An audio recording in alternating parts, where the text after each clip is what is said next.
Hello there. This is Basement Kid, and today I'm going to talk about two films that I saw as a part of the Sundance 2022 Film Festival. I do have a bigger video that I'm working on coming out soon, but until then, I wanted to talk about these two movies. So the two films that I saw as a part of the Sundance 2022 Film Festival were Honk for Jesus, Save Your Soul, and Marte which translates to Mars 1. I saw these as a part of the Sundance 2022 satellite screening program, which they select 7 cities, and one of the cities was actually in my state. It was 30 minutes away from me, so I was able to go there and watch a couple of the films. So I know they also do online screenings too, but I thought it was cool that I could watch them at a local art house cinema and support the local art house cinema. Because support your local cinemas if you can. The first film I saw was Honk for Jesus, Save Your Soul, which is a dark comedy, sort of satire of the American church culture. These two absurdly exaggerated caricatures of a pastor and his wife as they try to reopen their church, which was closed because of a controversy they got themselves into. This is the first feature by director Adama Evo, and she does a really good job. And of course, the film is helped by the two amazing leads, Regina Hall and Sterling K. Brown, who play Trinity and Lee Curtis Childs, respectively. The film does a really good job at using these two characters to point out this absurd hypocrisy and pettiness surrounding this mega church culture.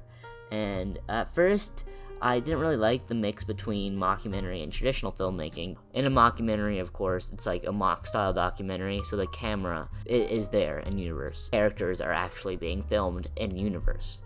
But this flips between both that and traditional filmmaking, where the camera is an invisible entity, and it uses both like a square 4:3 aspect ratio and traditional 16:9 aspect ratio, and it flip-flops between the two to kind of signify if it's an in-universe camera or an out-of-universe camera.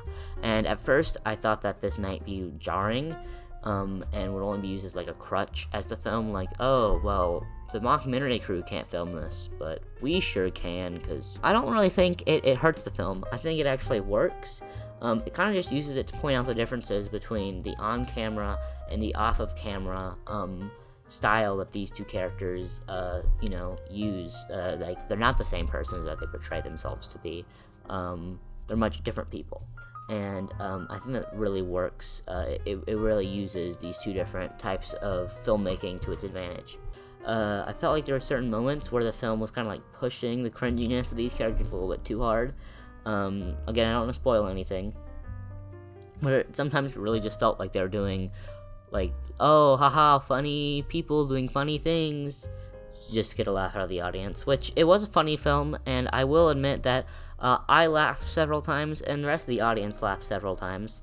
The movie did kind of feel a bit rushed towards the end, I felt. It kind of started to shove its message down your throat during a big conflict towards the end of the film. Instead of like naturally reaching a conclusion, it was like, hey, this is what we're trying to say, eat it up. I didn't really like that, but this really kind of shows to me that the film knew what it wanted to say, but it was a little bit unfocused and didn't really know how to get its message across like the best way.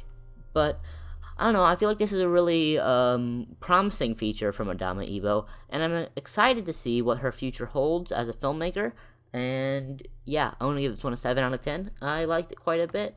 The other film I decided to watch was Marte which again, I hope I pronounced that right, which is a Brazilian film, and it is about a low-class African-American family living in Brazil. The film takes place during the 2018 Brazilian elections, which I'm of course from the USA, so I don't know a whole lot of Brazilian politics, but I could definitely see a parallel between the story that the film was telling and what was happening in the real world, and I really liked how the film kind of let you decipher this on your own. It didn't like explicitly come out and say it or really acknowledge the election too much in the film, but it's clear that there is some correlation between these two events. And we see this family live their everyday lives. We see them go to work, school, play with friends, all the normal stuff. And it's kind of just like an indie slice of life drama. And at first, I didn't really feel it. I wasn't like into it because I was like, what's going on here? Like, why is it so aimless? I didn't think there was really a point, and there wasn't a point for most of it. But the lack of point was kind of a point in itself.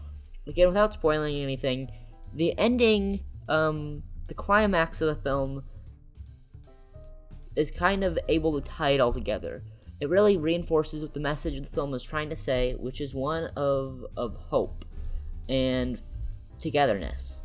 Because even though, like, things aren't going the best sometimes, right? And again, that ties into the parallel between the real world election stuff, keep on moving forward, and hope that it's gonna get better. Because things will get better. And I really like that message, and it's a very emotional film.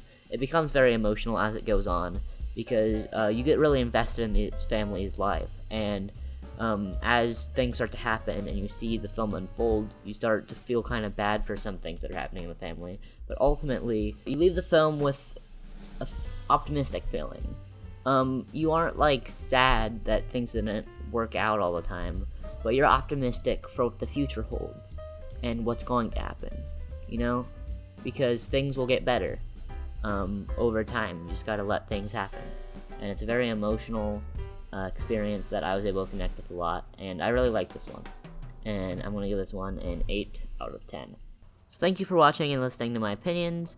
I tried to keep this as spoiler-free as possible because unlike a lot of the movies I talk about, this movie cannot be seen by anyone unless you catch it at a film festival because, these aren't being widely distributed yet. But whenever they are, I strongly recommend watching them because they're pretty good, both of them. I liked Mars 1 a little bit more than Honk for Jesus, but they're both good films, and I'm really glad I got to check them out, especially while supporting my local art house cinema. So yeah, thanks for watching, and I'll catch you next time. Bye.